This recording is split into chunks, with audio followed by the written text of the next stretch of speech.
a serious problem in my life when I was 22 years old. I read one of your books, okay, and over there you wrote this one paragraph which I embraced. You wrote about labeling relationships. How the moment you put a label to a relationship, there are expectations, disappointments. So I went to the girl I was dating and I told her we should not label our relationship anymore.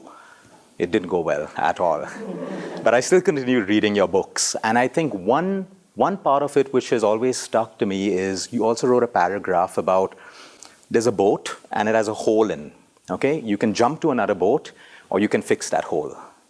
And that's the same thing we see in all of our patients around the world today, whether they're children, adults, people with cancer, diabetes, little children with autism. What we see, people are chasing quick fixes. They're chasing instant gratification. You have a pain, you immediately want to take care of the pain, which is good because the body should be comfortable, but they're not changing their lifestyles. They're not doing anything to address the root cause of why the pain keeps coming. So they're changing boats without fixing the hole, and they're coming back with chronic illness, which is caused by lifestyle. So I think I wanted to start off with food. We use food as medicine. Today we've understood, although I specialize in nutrition, I would say nutrition is 5% of the game. Because we've noticed if the person's mindset is in the right way, his emotional health, food doesn't matter. If you have the wrong emotions, you choose the wrong foods. When you're happy, you tend to choose the right foods. I saw this beautiful saying over here, Gurudev, about eating is a sacred act. Can you take us more into depth? Because we try to encourage people that your meal time is a sacred time. You may be the CEO of a company, a billionaire, or whoever, but your meal time is a sacred time for digestion. And I linked it with what I read here this morning. So could you take us a little bit? Our body has 5 sheets. The first is the environment. And the environment includes the food in it. Then comes the physical body. If your environment is polluted, if the air is no good, the water is no good, if your food is all grown with so much chemicals, you cannot maintain a healthy body. It's the basic thing that you need to care for. You need to have trees. Even if you are living in an apartment in a very big city like Mumbai, you should keep some plants inside the home. Some money plant and there are different, what is that, mother-in-law's tongue. And plants like this cleanses the air. So that's our first sheath. Second sheath of ours is the physical body. This body needs little exercise and it needs caring. And we have to honor its biological clock, which is inbuilt in it. The third thing is emotions, thoughts and emotional body. So the fourth is the intuitive body. The fifth is the blissful body that we have. To cut short, I would say, unless you take care of your environment and the physical body, your thoughts will be in a mess. And reverse or vice versa also. If you're taking care of your thought, your emotion, your body also gets stronger. It's able to withstand the onslaught from the nature. On an average, an individual takes about 2 kilos of food every day. Breakfast, lunch, dinner, in between snacks. I don't know what you recommend to people, but what I see is normally people take 2 kilos of food and around 2.5 liters of liquids. But you know how much air they breathe in? 10,000 liters every day. So 90% of the nutrition for your body comes to you through air. And we breathe very shallow. We use only 30% of our lung capacity. So if you learn to breathe properly, take deeper breaths and do some breathing exercise every day, morning, evening, and use your full lung capacity, that itself can revitalize your body to a great extent. Absolutely. I've seen that when I encourage a lot of fasting, but not all this 16, 18, 20. Circadian rhythm. Sunset to sunrise. That 12 hours, your body works for you. Its intelligence works for you. And we see people, they wake up, they do their yoga, pranayama, they're not even hungry then. For the next 4 to 5 hours, without pushing themselves into a structure of 18, 20 hours, they're just extended. So we know oxygen is 100% energy to the body. But I wanted to ask you this one point, in regards to oxygen. Like you said, before we eat a meal, what you just said has already been scientifically proven, and yet whatever scientifically proven, people still don't follow. They did this test in Sweden where they had two groups of children. They were given a meal, same meal, and the groups were separated. One only had to focus on food, the other was shown cartoons to eat. Okay, so that group ate mindlessly with no focus on their breathing shallow. Okay, the absorption of iron and calcium was not even 90%. And the group that ate their meal and then went to watch TV had a 90% absorption of calcium and oxygen, showing that most people, even eating great food today, but mindlessly, are not absorbing most of their without nutrients. attention in it. With no attention. Because your attention enlivens not only you, but also the environment. You just said you don't know what I recommend to people. I recommend to people what works for them. There's no fixed diet in the world. Nothing. Some people have 3 meals, some people need 4 meals, some people manage with 2 meals, but whatever makes them feel good and gives them energy to go through their day. You teach them to listen to their body. Absolutely. Because I don't think there's any intelligence beyond that where I can tell you how many calories you need. Science can tell me that you need maybe roughly 2,000 calories, but your body may need 1,500 because, like you said, you're getting it from oxygen. You're not expending and depleting energy. So there are all these factors that we have to take in. So what are your favorite foods? No, I don't. I better don't say. This is not a test question. This is not a test question. I eat everything. So what are your favorite foods? I'm sure people would love to. Once a lady in London asked me the same question, what's your favorite food? I said, no, whatever you make. And she kept poking me more deeper, and she said, do you like Italy? Do you like this? Do you like that? And finally, she asked me, do you like doklas? She was a Gujarati lady. I said, oh yeah, I like it, you make. So she not only made me doklas, but she called all her friends, said, Gurudev loves doklas. You know what happened? Next 15 days, I got them for breakfast, lunch, dinner, for snacks, everywhere. So then I said, no, I'm not going to talk about this. Same thing happened in Canada. Once I was there, and that was the first time I discovered marshmallows. We don't see marshmallows in India. So they got this fluffy, sponge-like balls, a big packet of, they kept it near my table, and I asked them, what is this? They said, marshmallows. So please try. Why don't you try? When I tried them, then I asked me, did you like it? I said, yes. Just imagine what happened. So same with Pringles, it happened. Someone brought me Pringles. Do you like it? I said, yes. Then they spread the message, Gurudev loves Pringles. And everyone, I saw people coming to me with them. So I better say, I like everything and nothing.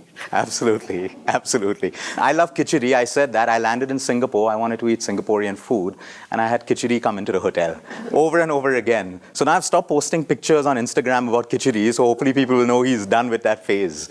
But no, thanks for sharing that. I want to talk about sugar because, of course, everything in moderation is absolutely fine. Ancient India has grown up with teaspoon of sugar in their chai twice a day. We had no issues at all. But today, with the overindulgence of sugar, what is your take on sugar and your advice to people? White refined sugar. I am totally against refined sugar. Because when I read this research that just 1 teaspoon of sugar can bring down your immune system by 50% for next 2.5, 3 hours, I said bye to it. And I tell people to say bye to refined sugar. Instead, I would tell them take coconut sugar or jaggery, other honey. There are other Absolutely. So children and parents, please listen to this because we've shown you how even a can of aerated drinks decreases your immune system for the next 9 to 10 hours. And we know every disease possible today happens when we have a low immune system. So, that explains a lot of people today who are fit. They come and they've gotten cancer. Like great bodies, they do everything. And then we have to explain to them, you could be the fittest person, but your immune system is compromised for even 3 to 4 hours. Correct. You're susceptible to anything. Correct.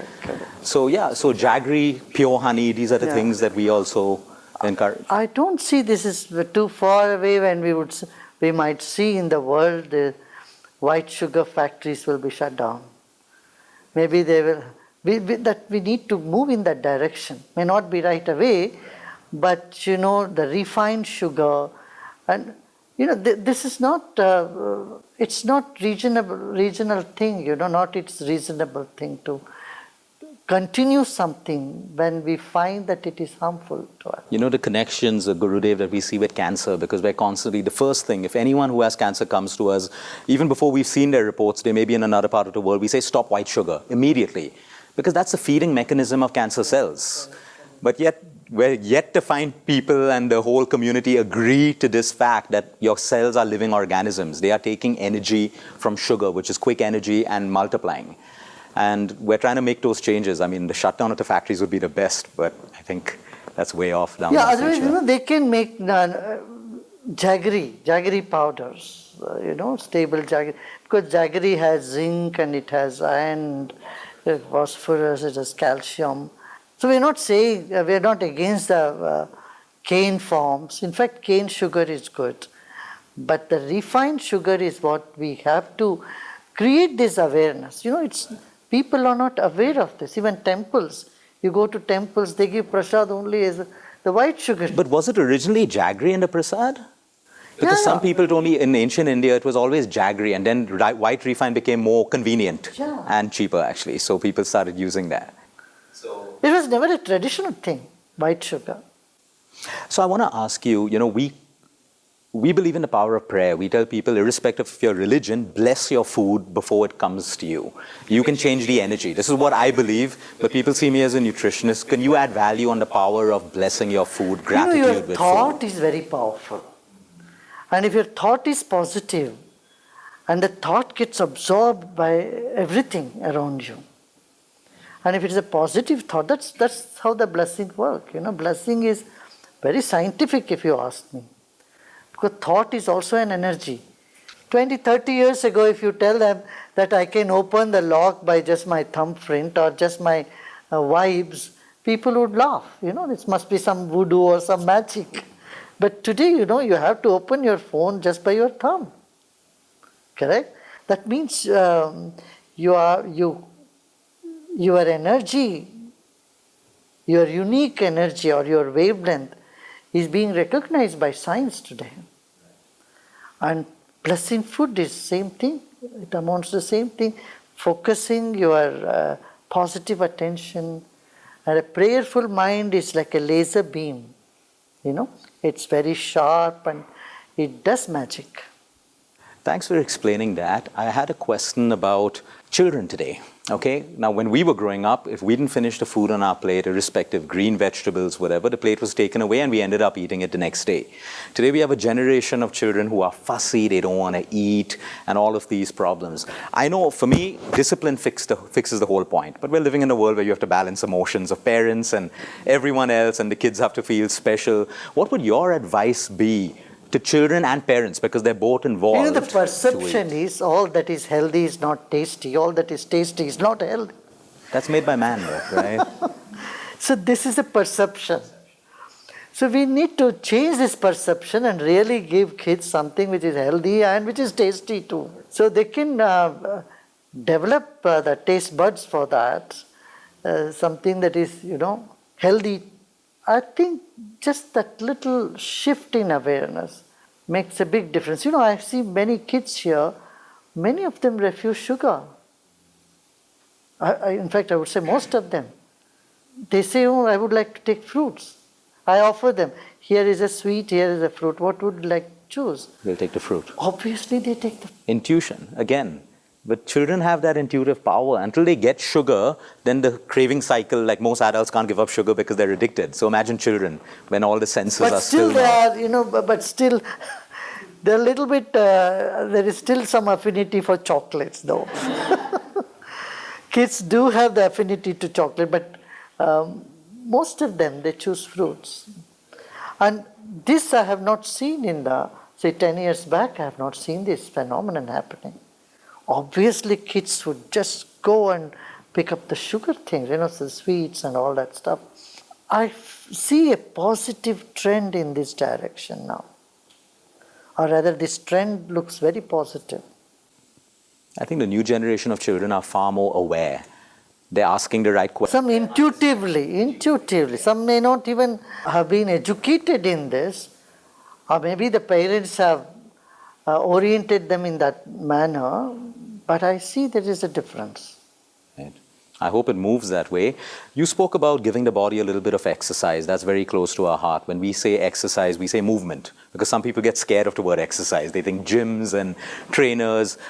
Today, of course, we understand that a sedentary lifestyle is one of the root causes of most people's diseases. I want to share a story with you. So I get a lot of people with cancer and, with poor lifestyles.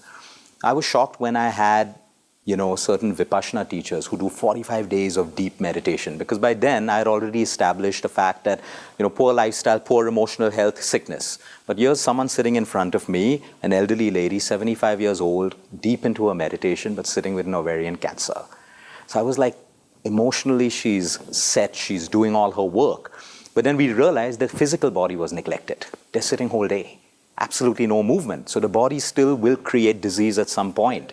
So to you, movement and exercise, how would you integrate it into a healthy lifestyle? There is a saying in Sanskrit, ati sarvatra varjayet. That means don't do anything in extremities. Don't do anything too much. So I would say if you sit for meditation, every hour or two you must get up and move. That's why we have a whole set of, though we do take people through meditation, silence program, retreats, make them go deep in meditation. Their meditations are deeper when they add some asanas, yogasanas, exercises. So there's movement as well as... Correct. See, when you meditate for 20, 30 minutes, what happens? Toxins are released in your body. Now, if you don't move your body, don't help the circulation to go, and if you don't do some breathing exercise to get that carbon dioxide out of your system, you get rusted inside. And then you are prone to, joint pains or any sort of illnesses. Though your mind may get calm, but it will take longer time to get calmer. You need to sit for a long time to become calm. If you add a little bit of pranayama meditation, I would usually recommend to anybody 40 minutes. In this 40 minutes, I would say 10 minutes of exercise, 5 minutes of breathing exercise, 20 minutes of meditation, and end that again with 5 minutes of breathing exercise. So that in meditation, whatever your body is reorienting itself or readjusting and letting go of the stress and toxins, it has an outlet through breathing. So most people will be thinking, 40 minutes, how can I build a great body? But of course, if you link it with food as well, it's not just 40 minutes is powerful if you eat the right food. 40 minutes won't work if you're having all your outside meals and sugar and all of that stuff. Then it's going to be very less. So technically, it's food and exercise. Food, exercise, breathing and meditation. Breathing and meditation. So what kind of movement do you have? I heard you walk. Your team told me you walk. But I have a question for you. You actually travel to about 70 different countries in a year. How do you maintain all of your holistic lifestyle with that? Just tips. Because I know that there are going to be viewers who think they have the busiest lives traveling to New York, London, and they all have all the excuses in the world to say, oh, I'm busy, But you do it and you maintain. What are these simple tips that you could give people, besides discipline, which everything would be fine if everyone had discipline? Presence of mind, meditation. So if your presence of mind is there, anything you do, you put your 100%. Then though your routine is very erratic, because you are in different countries, and I'm not fussy about food at all. Whatever food, of course I avoid sugar, but whatever food, wherever people bring, as long as it's vegetarian, I just accept it. And exercise also, again, I do whatever, as you said, I listen to the body. Sometimes I want to do some type of asanas, I do that. And depends on the time. Sometimes I get on the treadmill. Sometimes I do some weightlifting. It's all... But I think this is an example, because people fit themselves into a regime. Weightlifting, Pilates, they don't understand that the body sometimes is telling you to do something different, or sometimes even telling you to rest. Just rest. You travel to New York, time zones change, your body doesn't want you to work out. but people run like for 20 kilometers and then they have other issues. So I the think point I is follow listening. your philosophy to some extent. You do? That's great. That's So I great. listen to the body. That's what you Listen to say, the right? body, yes. You don't have to regiment yourself too much into exercise or anything. Listen to the body and take it easy. Gurudev, I keep telling my patients and a lot of people, your body starts whispering to you what to do, what to take. Then it also starts screaming to you. But our mind is everywhere. We can't even hear the whisper or the scream. And then sickness comes in and then you have to listen at some point. Yes, you're absolutely right. If you're deaf, you don't listen to anything. So what we like to talk about also is I'm a firm believer, all healing happens in a state of complete rest. No matter, you can have the best treatment in the world, you can grow organic food, but the body only heals and repairs in a state of complete rest, which is either very deep meditation or sleep. And sleep is something that everyone is compromising today to build their lives, watch TV programs, over-socialize. And that's a big disconnection because like you mentioned, the biological clock.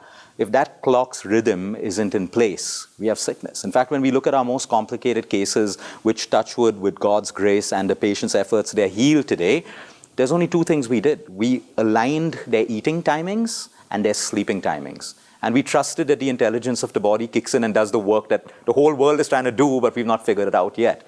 So sleep to you, can you tell us about a little more sleep and, try to motivate our viewers out there who think sleep should be compromised to build a life and success and wealth? How can we integrate this together in people's life? I usually say there are four important sources of energy. First is, of course, food. And according to Ayurveda, the right amount of food that you should eat is when you hold your palms together, how much food it contains. Because your tummy should be of that size, ideally.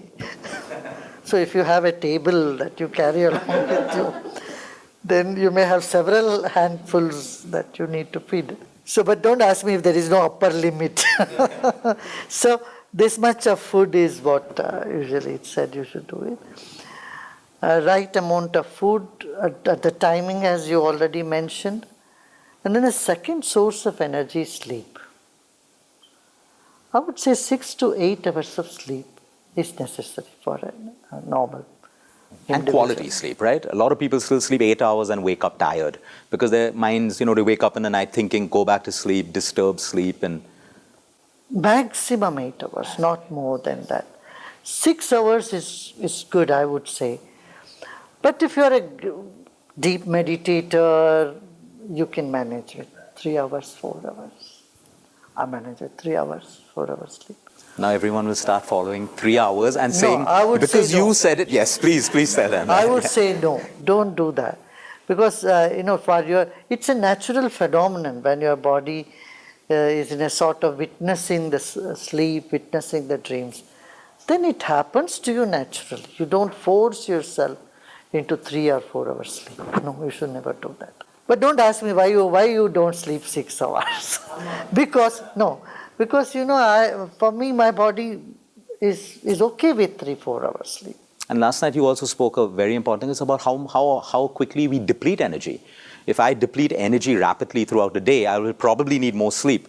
But if I'm more controlled or more, effortless in my living, I'm not depleting energy. Also, food also matters. Right, food, yes. What type of food you eat, then it also, it adds to your, it impacts your sleep. If you have had a glass of mattha, any time you can sleep.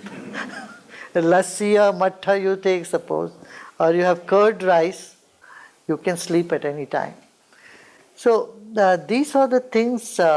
There's a second source of energy, sleep is very important. Third, I would say breathing, as I have already mentioned. And the fourth, I would say, is a pleasant state of mind or meditative mind, happy mind. So this gives the body rest. These are the 4 different sources of energy. See, the days you are happy, you are able to accomplish so much more. If you are unhappy, you keep looking at the watch in your office, also you want to run away from your work. But you have some celebrations at home, you are happy, and you work till late night and still you don't feel tired. Attitude or state of mind matters a lot, about to bring up the energy level in you. So people who are really busy and you know how life is, what are like 2 or 3 simple lifestyle changes that you could give them to sleep better? We've tried meditation, deep breathing, because you got to disconnect the mind from thoughts and the day. What would you suggest? 3 lifestyle changes that people can make, any 2, 3, it's up to you, where they can start getting into a better sleep cycle. See, however busy you are, you never say, I'll rush to my work without brushing my teeth. This is dental hygiene. Nobody compromises on dental hygiene. I would say same is with mental hygiene. Meditation is mental hygiene. So take the 20 minutes every day, morning or evening, anytime. Sit and relax and meditate. In that short period of meditation, your body gets deeper rest than the deepest sleep. So you get rejuvenated. That's one thing. Or you all have lunchtime break. You know, instead of sitting and gossiping and reading magazines, I would say meals and meditation can go along in workplace, you know. Or in group you all sit. There are a number of apps today for meditation. Take any one of the apps, choose any apps, put on the speaker or put a little bit of music and sit and relax and do meditation and then have meal. That makes a big impact. And then, as I said, see life from a bigger context. No need to be anxious. And look back, if you feel anxiety, look back. It's not first time you are feeling so anxious. You have felt before also. But you're still alive now. You're surviving. So it was futile to be anxious before. They say worry is a down payment on a problem that you may never have. Most people who have worried, it's never come true. It was And the impact of social media. See, I see social media very fairly. It's helped us create awareness if we use the tool constructively, and it's also robbing people of their self-worth, sleep, everything today. So what would you say to bring balance? Like, we try to tell people after sunset, stop eating and also stop social media. What would you say to bring this balance, especially in our I would not say youth? immediately after sunset, because we are not in Germany or Europe where sunsets at 8 o'clock or sometimes at 10 o'clock. Here in India, sunsets at 6 o'clock or 7 o'clock. So I would recommend them to stop it before 10 or by 10. 10 you shut off your social media and then go to sleep. And morning also don't wake up looking at your cell phone. Take that few hours morning for yourself. So be with the nature. If there are birds, trees and birds and water. These are the elements of nature, When you spend some time with them, that also gives you a lot of shift in your energy. I was reading this science of how looking at the morning sun resets the circadian rhythm. After we wake up, the whole circadian rhythm resets, which means it's informing our hormones to start a new function in the day. And just looking at the sun is enough to initiate that whole body response. Correct. And same I would say, listen to the birds chirping around. If there is no birds, nothing, just gaze at the sky and just feel little, connectivity with the nature. We are part of this nature, and when we feel disconnected with the nature and bury ourselves in our cell phones and iPads, it affects our central nervous system very badly. So good. We spoke about sleep, we spoke about food, we spoke about movement. Pretty much everything. Emotional.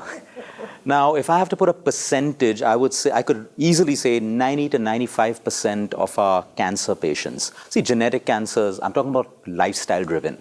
We've established a deeply rooted emotional event in the patient's life 6 months to a year before the cancers happened. And through the diagnosis, the patient because we focus them there, they're like, yes, this is when I started feeling, dis-ease in my body. Deeply rooted emotions like, ugly divorces, inability to forgive, which is by far, I've seen the most bitter pill towards disease, resentment, family fights, deeply rooted, like spouse fights here and there's not going to cause. That's exactly what I would say as shifting the context to life. See your life with a different background, with a different context. See, you are on this planet for how long? See, how many years you have already spent? One day you are going to disappear from this planet. And then see, you live among 7 billion population.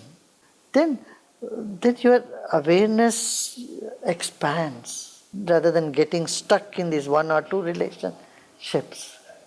You say, look, there are 7 billion people on the planet. Leave away 1 billion, they are old people. Okay, leave away 1 billion, they are young people. You have 5 billion. Among the 5, half are male, half are female. So you have 2.5 billion people to choose in your relationship. If one person is gone the other way, gone astray, why you are stuck with that? So this sort of little advice, philosophical advice, I think has helped a lot of people. You know, when they shift their orientation, thinking about themselves in a different context. No, that is a beautiful point because, you know, we have these same people who will go around the world doing stress management workshops, everything else, but they've not changed their awareness, their thinking of the bigger picture, like you said. So they only learn techniques to relax, but 5 days the same person is troubling them again. They can't let go and accept. I've noticed these are 2 powerful words that we try to get them to do. Easy words to say. But what would your advice be to people? Acceptance and letting go. I no longer have stress in my life. If I can tag any problem with acceptance or letting go, from my heart. You know, for this, so I know this doesn't happen just by reading books. You may read books or you may listen to talks. It doesn't happen. For that reason only we made these workshops called happiness workshops, in which we give them a real experience through meditation with acceptance and all these issues are dealt with, along with some very powerful techniques of breathing and meditation. So it just clicks. That's the secret of the Art of Living workshops, happiness workshops. So it just 12 hours, people come and take 2 hours each day for several days, or over a weekend also they can do, they learn it. When they learn these techniques, instantaneously they are able to forgive, they are able to see their life from a different context, and they become much more compassionate human beings. So everyone who kept messaging me on Facebook, Instagram this morning about please ask him how to accept and let go, there you have a ready-made workshop. You should be there, go through the process so you can do it. Because I think it comes from inside. I mean, like you said, you can read and hear talks, but acceptance and letting go can only come from inside. From inside, yes. So I think we've made it sound very simple, health and lifestyle to everyone. So before we end, any tips for people, simple lifestyle tips that you would like them to embrace with your vision of, prevention in the future and everything? I think in this whole talk we gave several tips, no, right? Pretty much everything. You have said everything and I've said whatever, no? Thank you so much. Thank you.